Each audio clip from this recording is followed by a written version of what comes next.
It was one of those mornings that almost feel staged. Sunlight spilling across the counter, the faint smell of coffee drifting through the kitchen, and Fiona humming like old times. For a moment, I let myself believe things were getting better. She'd made pancakes, poured coffee into my favorite mug, and even leaned in to kiss my cheek. It caught me off guard. She hadn't done that in months. But if there's one thing I'd learned about Fiona, it's that she only put on the sweetness when she wanted something.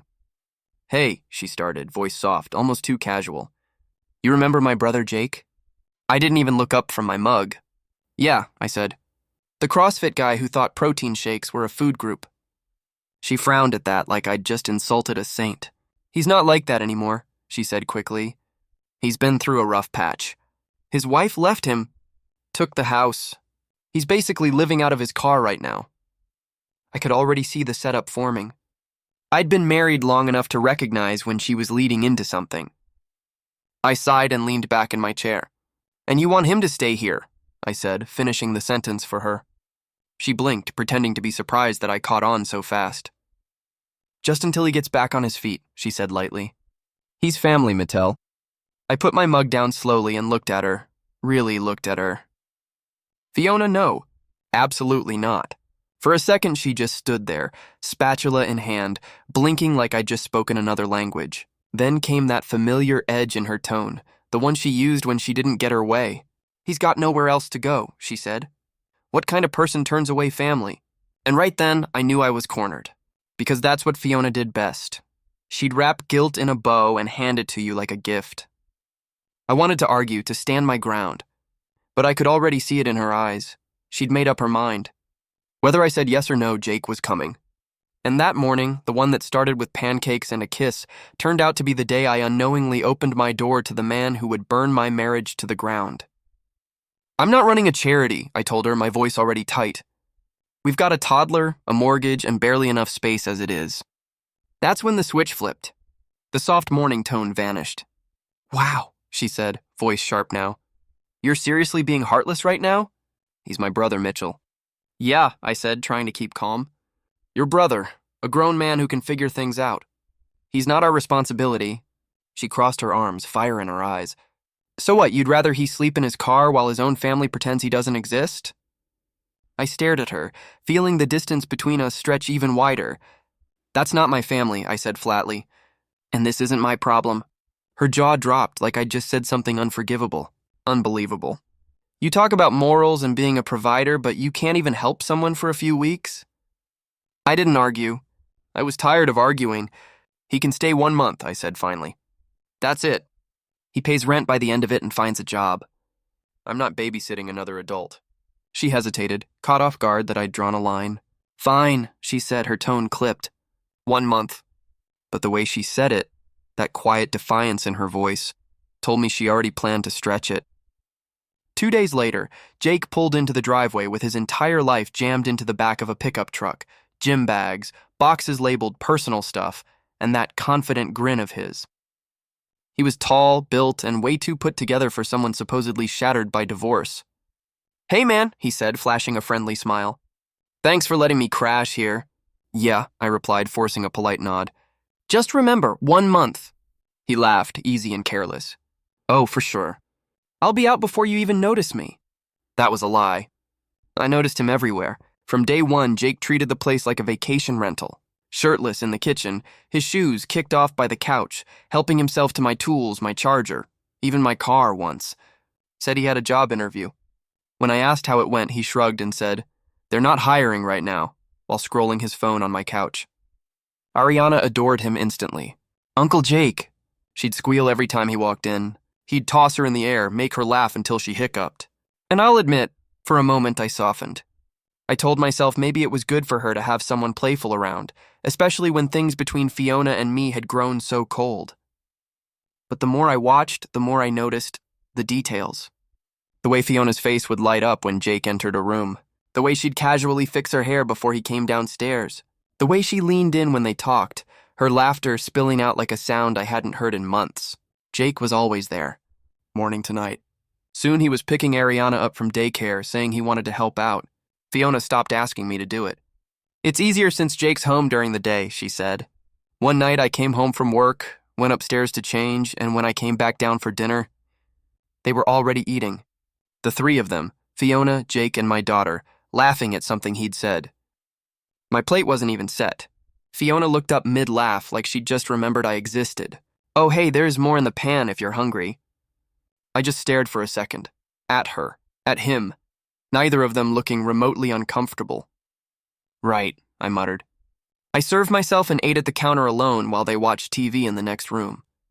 The sound of their laughter drifted down the hallway. I chewed slowly, not angry anymore, just hollow. Because deep down I knew. I knew the rot in our marriage had finally shown its face. The week that followed was more of the same.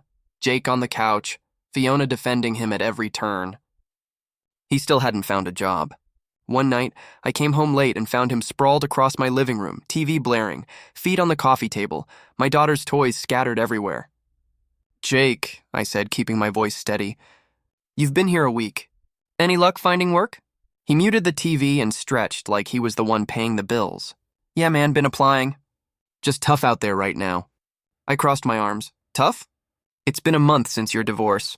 You've had time to do more than scroll job boards. If you don't have something by midweek, you're out. I mean it." He smirked like it was a joke. "All right, bro." Message received. Fiona came down the stairs just in time to catch that. "Really, Mittell? You're threatening to kick out my brother?" "He's not adjusting," I said firmly. "He's freeloading." She rolled her eyes, exasperated. "You're unbelievable. The man just got out of a marriage." "Yeah," I said, my voice low. "And so did millions of people who didn't mooch off family to survive." That shut her up for about 3 seconds. Then she stormed off, muttering, "You're just jealous." Jealous. That word echoed in my head for the rest of the night. Because at that point, there was nothing subtle left about what was going on. I'd walk into the kitchen and see Jake standing too close behind her, his hand brushing her shoulder as she chopped vegetables. She never pulled away. Sometimes she'd giggle, that same laugh she'd stopped sharing with me months ago. One morning, I came downstairs early and caught them sitting on the couch, whispering, their bodies too close, her hand resting on his knee. She jumped when she saw me. Jake just smirked like it was some private joke. I didn't explode. I wasn't going to give either of them that satisfaction. I just looked at Fiona and said, "Breakfast ready?" She stammered, eyes wide. Yeah, almost. That night, I'd had enough." She was in the kitchen cleaning up when I walked in and stood between her and the sink. "I've had enough, Fiona," I said, calm, but with every word shaking beneath the surface. And for the first time in months, she actually looked scared to see what I'd say next. She sighed, not even turning around. "What now, Mittell?" I took a slow breath. "I have a sister," I said quietly, "and I don't act with her the way you act with Jake." For a second, she froze, like the words had just hit her spine. Then she spun around, eyes wide, face twisted like I'd just insulted her entire family. "You're disgusting!" she snapped. "How dare you even think that?" "I'm not thinking anything," I said calmly. "I'm seeing it. You don't touch family like that. You don't whisper like that. You don't lean in like that. And you sure as hell don't let your daughter start calling him. Stop!" She shouted, cutting me off. "You're paranoid. You need help." Funny, I thought. That's what guilty people always say when they get caught off guard. I stared her down. "You think I don't notice the way he looks at you? The way you smile at him? You really expect me to believe this is normal?" She pointed a shaking finger at me like I was a child. "You're insane. He's my brother. You're making something sick out of nothing. Then maybe act like it," I said coldly, and I walked out before she could twist my words into another fight I'd never win. The next day, everything changed. I was in the living room when I heard Ariana giggle. Jake was sitting on the floor showing her a new toy when she looked up at him and said, clear as day, "Dada hoop." I froze. Fiona laughed, hard. Laughed like it was the funniest thing she'd ever heard. "She's just confused," she said between giggles. "You work too much. She's around him more." I clenched my jaw. "Then stop letting him play dad in my house." That night, when the house went quiet and Fiona was asleep, I sat in my office with the door locked and started making calls. One of them was to a divorce lawyer, a quiet, sharp guy a coworker had recommended months ago. We talked for nearly an hour. He told me exactly what I needed to start collecting: financials, text logs, household expenses, anything that could prove I was the stable parent. By the end of the call, I had a plan. The next few days, I played it cool, came home on time, ate dinner quietly, helped Ariana with her coloring books. Fiona noticed. "What's your problem?" she asked one night. I smiled faintly. "No problem. Just counting down the days." She frowned. "What's that supposed to mean?" "Middle of the week," I said. "Hope your brother's got a job lined up." She opened her mouth, but I cut her off. "And don't think I'm bluffing. You wanted to play house? You can do it somewhere else." She stormed off, again, but this time I didn't follow. I wasn't that man anymore. The one who tried to fix everything. The one who apologized just to keep the peace. I was done being guilt-tripped. Done being gaslit. Done pretending my marriage was worth saving. If Fiona wanted to lie, I'd make sure it cost her. And this time, I wasn't fighting for her. I was fighting for my daughter and for my peace. So I started documenting everything. Dates, times, details, every new errand, every unexplained absence, every time she and Jake slipped into another room. I downloaded an app that logged timestamps and geotags for photos and synced it all to a private cloud account. Fiona was careless. She left receipts on the counter, restaurants, coffee shops, even one from a hotel bar about 20 minutes away. Later, during discovery, my lawyer pulled the hotel's itemized records. The timestamps matched perfectly. Same night, same bar tab. Her phone went dark for 2 hours that night, and Jake's card activity lit up at the same time. She claimed she was shopping. At 11:47 p.m. shopping? Sure. I also noticed Jake suddenly had friends in that same area. He'd disappear around the same times Fiona did. They'd both come home minutes apart, acting like it was coincidence. I didn't need to be Sherlock to see the truth. By week's end, I installed small legal cameras in the living room and kitchen. Not hidden, just discreet. I told Fiona it was for security. She rolled her eyes and said I was paranoid, but she didn't stop me. Maybe she thought I'd never actually look. Within 2 days, I had footage. Nothing explicit, but enough. Jake brushing her hair back. Fiona resting a hand on his chest as she laughed.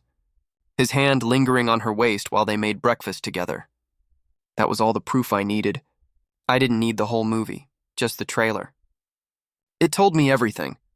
The night I watched that footage back, something inside me broke. Not from heartbreak, but from disgust. Like I was living in an infected house that needed fumigation. But I didn't confront her, not yet. Confrontation meant giving her control again, and I wasn't giving her another ounce of power. The next morning I left for work early. But instead of heading to the office, I drove to a quiet little cafe on the edge of town and made a call I'd been avoiding for months. To Fiona's father, Rick. He picked up on the second ring. "Mittell, everything all right?" "Not really," I said. "I need to talk to you in person. It's about Fiona." There was a pause, a heavy sigh, and then, "I can meet in an hour." When I walked into the cafe, Rick was already there, sitting by the window with a cup of coffee he hadn't touched. He looked older, more tired than I remembered. When I sat down, he gave me a look that said he already knew this wasn't going to end well. "What's going on?" he asked. I pulled out my tablet, opened a folder, and turned it toward him. Receipts, messages, still frames from footage. His brows furrowed. "Footage of what?" "It's about Fiona," I said quietly. "And Jake." He frowned, confused. "What about them?" I turned the screen fully toward him. "You tell me." He leaned in, squinting at the photos. Fiona and Jake sitting too close, her smiling in a way she used to only smile at me. I watched his face shift, confusion giving way to disbelief, disbelief melting into something closer to nausea. "Jesus Christ," he whispered. "There's more," I said, flipping to the hotel receipt. Same time, same place. Her phone went dark for 2 hours and Jake's card activity lined up perfectly. Rick didn't say another word. He just stared at the screen, eyes glassy, like he just realized his family was on fire, and he couldn't do a damn thing to stop it. Jake's credit card charge from the hotel bar was the final nail in the coffin. I didn't need to guess what was happening anymore. The numbers told their own story. Across from me, Fiona's dad buried his face in his hands, his voice breaking as he said, "I knew something was off. I just didn't want to believe it." I looked at him, waiting. Then, quietly, almost like it hurt to say it, he added, "There's something I never told you, Mittell." The words hung there between us, heavy, uncertain. He took a breath. "Jake isn't her biological brother. We adopted him when Fiona was 10. My wife couldn't have more kids. For a second, the world just stopped. I felt my stomach drop. So they're not blood-related? I asked. He nodded slowly. No, but we raised them as siblings. That's what makes this so twisted. I leaned back in my chair, trying to keep my voice steady. So she's been lying to me, using that brother story as a shield. Rick rubbed his temples, guilt carving lines into his face. I should have said something sooner. I saw the signs, the way she looked at him, the way he followed her around. I told myself I was imagining it. I didn't want to believe my own daughter could... His voice broke. He didn't need to finish. I pushed the tablet toward him. I've already spoken to a lawyer. I'm filing, but I need your help. For Ariana's sake. He looked up, eyes clear now. You'll have it. I'll testify. Whatever you need. She won't twist her way out of this. That was all I needed to hear. We sat there for a while, not saying much. Just two men sitting in the quiet aftermath of betrayal. When he finally spoke again, his voice cracked. I'm sorry, son. I really am. She wasn't raised this way. I don't know what happened to her. I shook my head. She made her choices. Now I'm making mine. When I got home, the house looked almost peaceful, like nothing was wrong. Fiona was on the couch with Jake, laughing at something on his phone. She looked up and smiled. Hey, you're home early. Yeah, I said, setting my briefcase down. Traffic was good. She grinned, turned back to Jake, and kept laughing. I stood there for a moment just watching. Not angry anymore, just done. That night, I backed up every file, every photo, every clip. I printed copies and stored them somewhere safe. I sent my lawyer an email. It's time. Weeks later, everything was ready. The evidence, the witnesses, the signatures. Her father and I had agreed, no warnings. She'd find out the way she found out everything. Too late. It happened on a Tuesday morning. I was making breakfast for Ariana when the knock came. Fiona answered, still in her robe, coffee mug in hand. The man at the door handed her an envelope. She frowned, glanced at the name, then looked at me. What's this? Why don't you open it and see?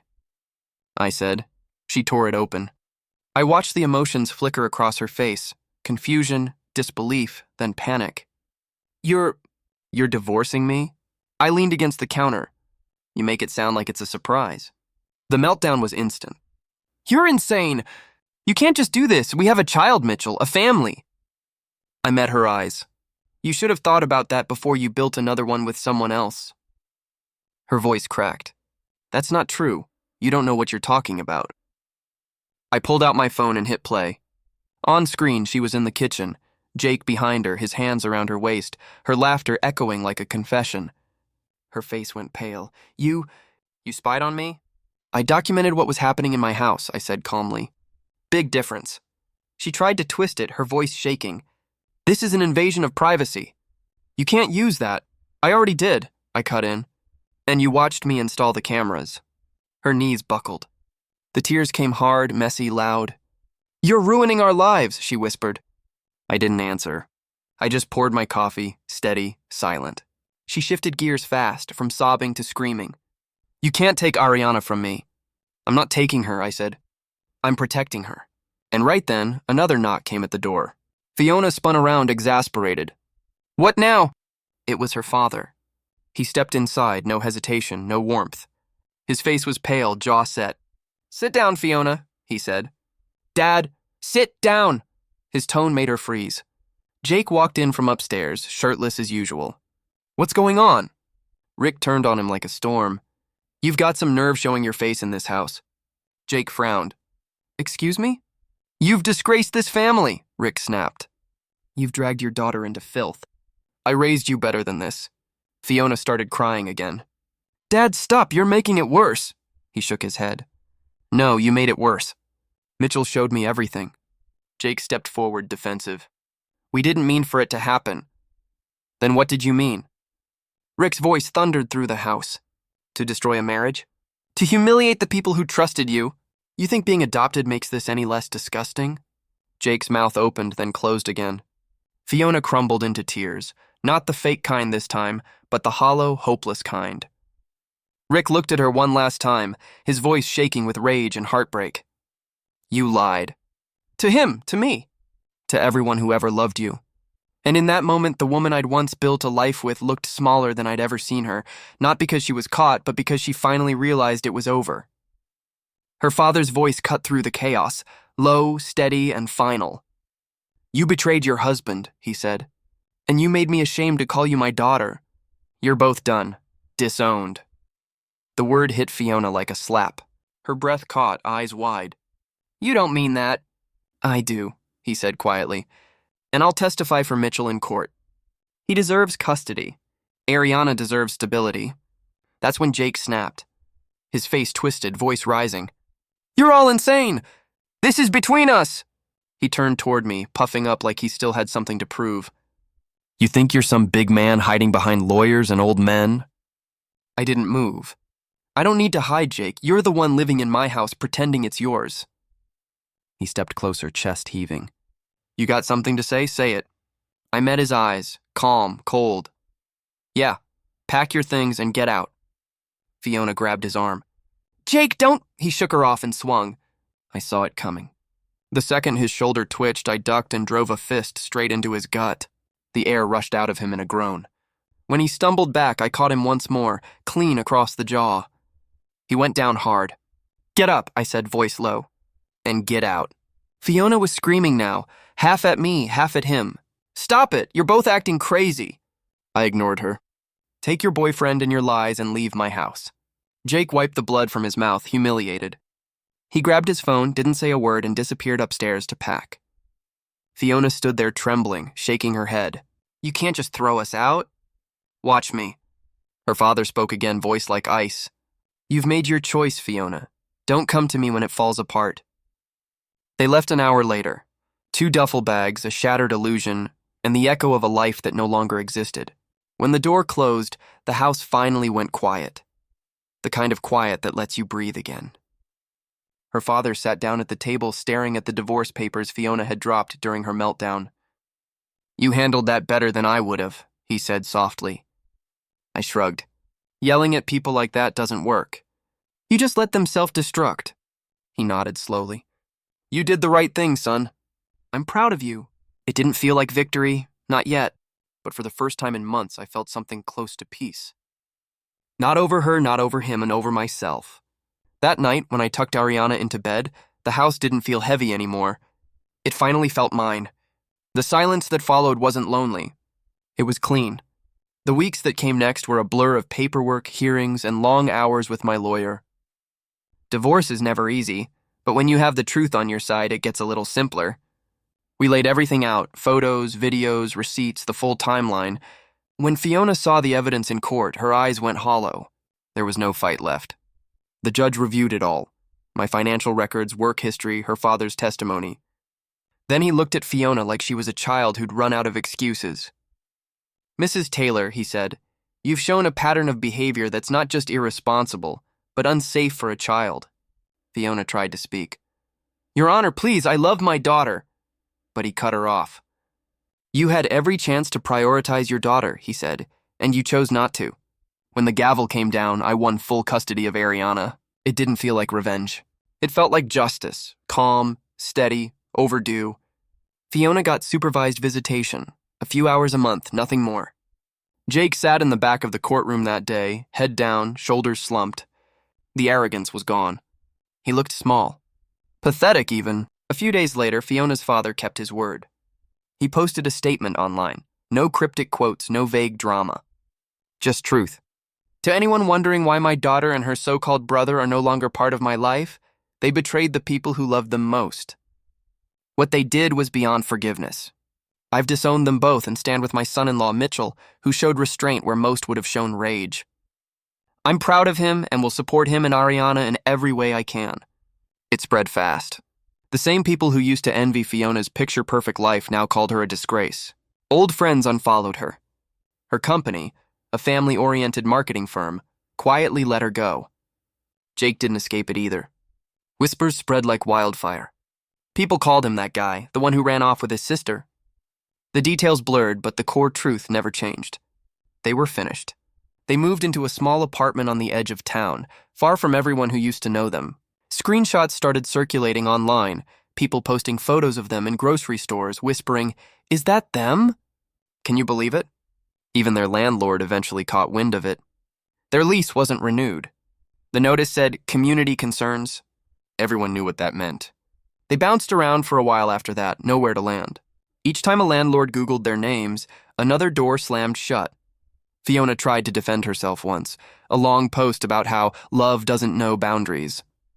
It backfired instantly. The comments shredded her. She deleted her account the same day. While they crumbled, I rebuilt quietly. I focused on Ariana. She didn't talk much at first, just drew pictures, simple things. But after a few therapy sessions, she started smiling again. The therapist said she was healing well. And for the first time in a long, long while, so was I. That was all I needed to hear. Life finally started to feel lighter. Work was smoother. My head was clear again. Rachel, my coworker, noticed it first. "You seem different lately," she said one afternoon, half smiling. "More at peace." I just nodded. Because she was right, I was. Rick, my father-in-law, began stopping by more often after everything went down. He'd bring groceries, help fix the leaky faucet, or take Ariana to the park just so I could rest for a bit. Before he'd leave, he'd pat my shoulder and say, "You did more than I ever could have, son. You handled it like a man." But I didn't feel like a man who'd won anything. Just a dad trying to protect what was left of his world. By then, Ariana had started preschool. She'd come home with finger paintings, glitter on her fingers, and stories about new friends with names I could barely keep track of. No more confusion. No more asking about Uncle Jake. Just her, innocent, bright, safe. One night, I found her asleep on the couch clutching that same little stuffed elephant Jake had won her years ago at the carnival. For a moment, I froze. That toy was a ghost from another life, one I didn't want creeping back into this new one. But before the thought could spiral, Ariana stirred, whispering softly, "Daddy?" "Yeah, baby," I said, lifting her gently into my arms. "Let's get you to bed." When I tucked her in, I stood there for a long while, leaning against the doorframe. The house was quiet, not empty, not lonely, just peaceful. "She's safe now," I whispered, more to myself than to her. And for the first time in years, that was enough. But peace has a strange way of testing you. It waits, silent, patient, just to see if you're really ready for it. It was a Thursday evening a few weeks later. Ariana was on the floor watching cartoons while I folded laundry. The doorbell rang, sharp, urgent, desperate. When I opened the door, Fiona stood there. She didn't look like the woman I'd married. Her hair was tangled, her skin pale, eyes red and hollow. She clutched her purse like it was the only thing keeping her together. For a moment, she just stared at me, breathing hard, lips trembling. "Mittell," she whispered, voice breaking. "Please, don't shut the door." I didn't, but I didn't move either. "What do you want, Fiona?" "I left him," she said. "Jake's gone. It's over. I needed to see you. To see Ariana." Her voice cracked on our daughter's name. But I didn't believe her, not anymore. She looked less like a mother and more like a ghost, searching for the pieces of a life she'd burned herself.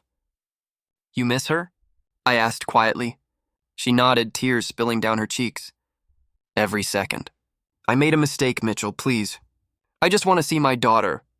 I shook my head. "No, you made your choice when you walked out that door." Her lips trembled. "You don't understand. He's gone. He hit me. He took everything." "I don't care," I said flatly. "You burned every bridge on your way out. I'm not letting you drag Ariana through your ashes." Her tears hardened into rage. "You think you're some kind of hero?" "You took everything from me." "I didn't take anything," I said calmly. "You handed it away." She started pacing, muttering under her breath, then slammed her hand against the wall. "You ruined my life. My own father hates me because of you." "No, Fiona," I said quietly. "Your father hates what you did." She broke down again, sobbing. "I'm still her mother. You can't erase me." Then, out of nowhere, she grabbed a picture frame off the table, a photo of me and Ariana, and threw it. Glass shattered across the floor. "Daddy?" Ariana's tiny voice came from the living room. "Stay in there, baby," I shouted, never taking my eyes off Fiona. She was shaking, crying, mumbling about wanting to hold her daughter. "You can't keep her from me," she screamed. "Leave now," I said, voice steady. "Or I call the cops." "I just want to see her," she whispered, taking a step toward the hall. "She's sleeping," I lied, blocking her path. "You're not going near her." She shoved me, weak, desperate, but it was enough. I grabbed her wrists, guiding her back toward the door as I pulled my phone from my pocket. Stop, she cried. You can't do this. I'm her mother. But I'd already dialed. Yeah, I said into the phone. I need officers at my address. My ex-wife is here, uninvited, trying to take my daughter. Fiona froze when she realized what I'd done. You called the cops on me? You left me no choice. She tried to dart toward Ariana's room again, but I blocked her.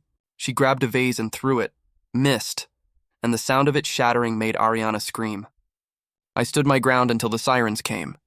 2 officers arrived within minutes. They separated us, asked questions, and I showed them the restraining order draft my lawyer had prepared months ago, just in case. Fiona was still shouting in the driveway as they cuffed her. I just wanted to see my kid, she cried. You're evil, Mittell. You took everything from me. I didn't respond. I just watched the patrol car disappear down the street. The next morning, I filed for the emergency restraining order. It went through quickly. Fiona was officially banned from coming near us. 200 feet, no contact, no visits. That night, the house was quiet again. Too quiet. I found Ariana curled up on the couch, hugging her elephant, eyes wide and scared. Daddy, she whispered. I knelt beside her, brushing her hair back gently. It's okay, baby, I said softly. She can't hurt us anymore. And for the first time, I wasn't just saying it to comfort her. I believed it. She looked up at me with those wide, tired eyes and whispered, Is Mommy gone again? I sat down beside her, pulling her close. Yeah, baby, I said softly. She's gone. She nodded once, quietly, then rested her head against my chest. Okay. That one word, okay, hit harder than anything else. She wasn't crying. She wasn't confused. She just accepted it, and somehow that broke me more than all the screaming ever did. The months that followed were calm, almost eerily so. The restraining order held, the phone stayed silent, and for the first time in what felt like forever, peace didn't feel temporary. I started sleeping through the night again. Work got better. My mind wasn't constantly spinning in the background anymore, and somewhere along the line, I started smiling without feeling guilty about it. A few months later, when things had really settled, Rachel reached out, not as a coworker, but as a friend. Just a simple text. How's Ariana doing? I invited her over for coffee. Nothing romantic. Just 2 people sitting on the porch, sharing quiet conversation while Ariana played in the yard. No games. No tension. Just normal. One sunny afternoon, Ariana came running toward us, holding a small yellow flower in her hand. For you and Miss Rachel, she said proudly. Rachel laughed, thanked her, and for the first time in years I caught myself smiling, really smiling. The kind of smile that doesn't come from relief, but from peace. The kind that tells you the storm is finally over. Fiona had burned everything down. But somehow I'd walked out of the fire with the only thing that ever truly mattered. Me and Ariana. And honestly, that's all I'll ever need. If you're hooked on stories like this, hit that hype button. It tells YouTube this story deserves to blow up, and it helps bring you even more real, emotional stories just like this one.